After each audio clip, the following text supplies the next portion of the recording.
we now approach the turning point in the religion of Islam, which is the migration of the Holy Prophet ﷺ from Mecca to Medina. A number of important events happened right before the migration. We will examine those important incidents or events. Mecca was no longer suitable for the Prophet and the Muslims to stay in. There was no hope that any of the tribes in Mecca and those surrounding areas would believe in the religion of Islam, would support the Prophet ﷺ. They made it very clear to the Prophet that we will continue fighting you till the last breath. There is no hope in us embracing your message. The Prophet ﷺ also had a universal message. He brought a universal message to guide all of humanity. He brought a message that would deliver freedom to everyone, deliver guidance to everyone. And him staying in Mecca meant that the entire world is missing out on his message. They're denied from receiving his message because the Meccans had a blockade on the Prophet. They did not allow him to freely deliver the religion of Islam. And so the Prophet realized that it's unfair for all those potential Muslims who want to receive this guidance for him to stay in a land like Mecca, not having the freedom to deliver to them the message of God. In addition to that, the Muslims in Mecca, they couldn't take it anymore. We're now talking about 13 years of constant persecution, torture, embargoes, sanctions, psychological warfare, physical torture. They couldn't take it anymore. And the Prophet realized that if he stays any longer in Mecca, even those couple of hundred Muslims who had embraced Islam, even those would eventually give up. They couldn't take it anymore. 13 years is a long time to be persecuted.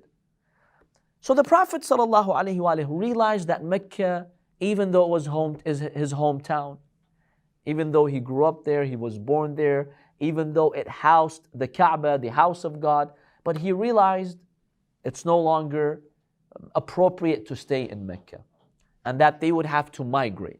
They would have to leave the city. So the Prophet ﷺ decides to migrate to the city of Medina, which was called Yathrib at the time. Now, why Medina? Out of all places on earth, why Medina? First of all, the Prophet wanted a place that was geographically close to Mecca. You don't want a very far place you could easily migrate to. It's close to Mecca, so you know what's going on in Mecca. It was very important for the Muslims to know what's going on in Mecca. What are the pagans up to? Mecca was the stronghold of the pagans because pilgrims would go there. So it was very important for Muslims to stay somewhere close. Because if Quraysh maintain that stronghold and they're free to do whatever they want, they will stop people from embracing the religion of Islam.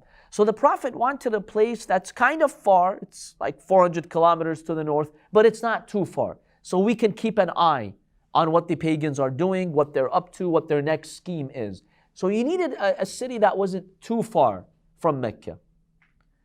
So that was one factor that made the Prophet choose Medina, or made Allah subhanahu wa ta'ala choose Medina for him. Number two, being in Medina allowed the Muslims to exercise pressure on the Meccans. Why? Because remember, the Meccans in their business and trade, what route would they take? They would go to Syria. Syria's to the north. So their caravans would pass by Medina.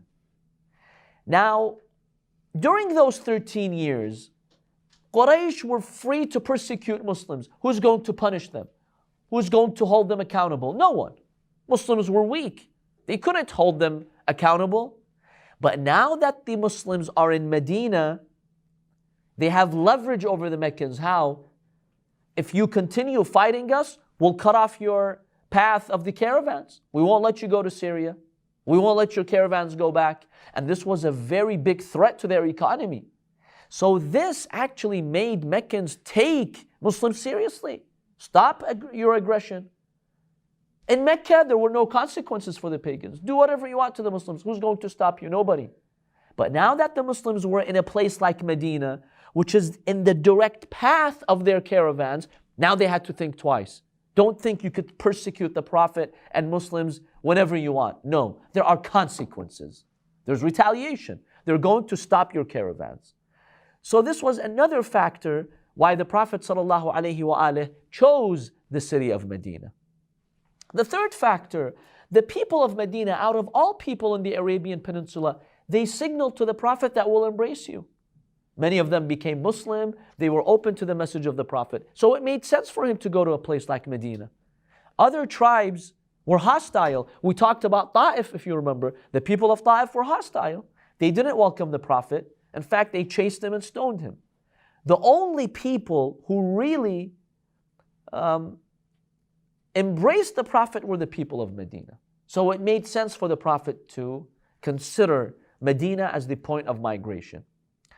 And finally, the fourth factor, there was relative freedom in Medina. You didn't have a government that would persecute you. It was a free society, relatively speaking. And the Prophet did find that freedom to preach Islam. Had he gone to the Roman Empire, there's a strong Roman ruler. It's not going to let you preach another religion. Had he gone to the Persian Empire, same thing. You have a strong Persian government or ruler. There is no freedom there. So really, Medina was the best option. It was a viable option to go for migration.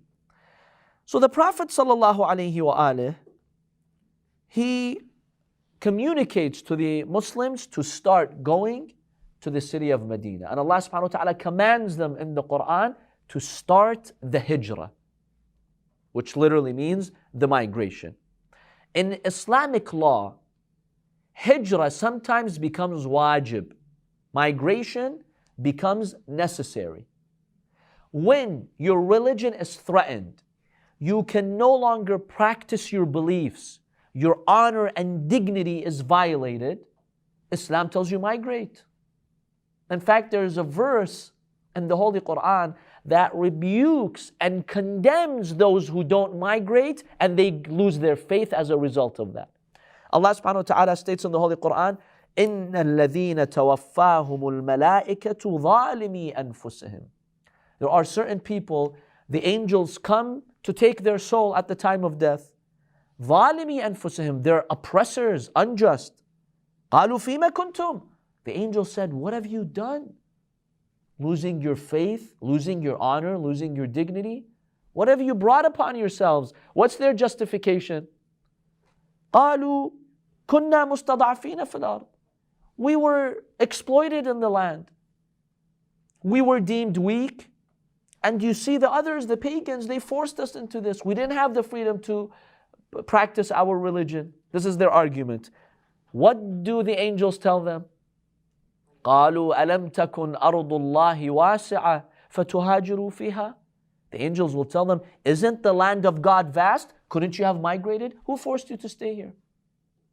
Who forced you to stay in this city that made you lose your religion? Leave, migrate. So the Holy Quran commanded those Muslims that you have to migrate. It's wajib. Yes. So this verse that I recited, I'll give you the reference.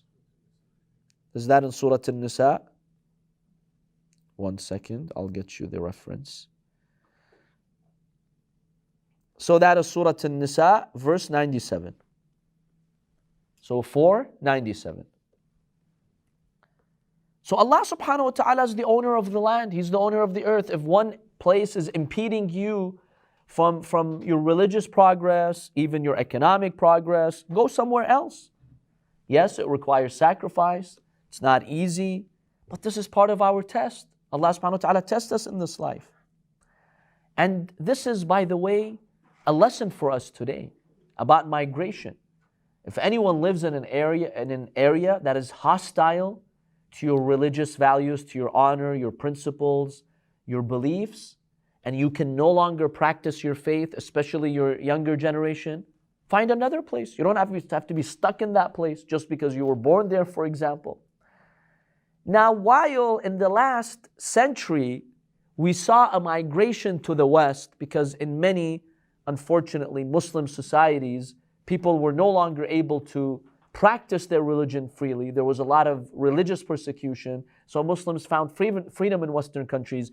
Unfortunately, today we see the opposite happening in some Western countries, without naming any, but some countries that are, for example, imposing a ban on the hijab, right? Now the ban has to start somewhere. So initially they start with public places. Then they, move on to banning, for example, the full veil, the burqa or whatever, the niqab. And then one day in the next 5 years, in the next 10 years, they're going to ban hijab altogether. If you live in a society like that, where you see you no longer can practice your faith, the Quran says, migrate. You don't have to stay there.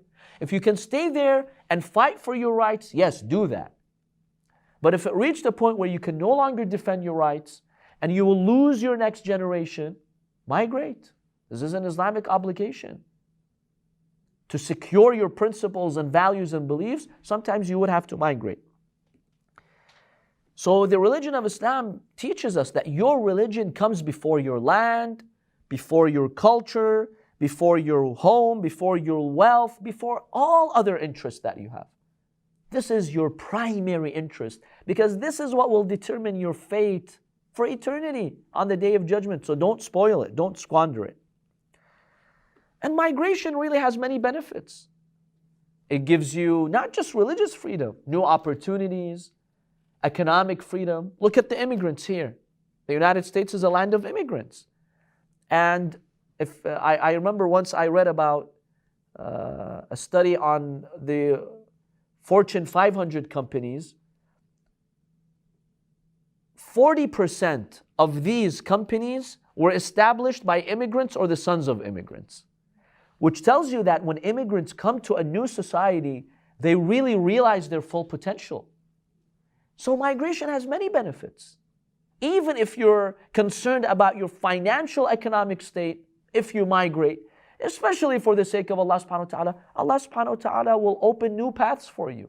So yes, it's a sacrifice and you're leaving your old hometown, but remember that Allah subhanahu wa ta'ala will compensate you.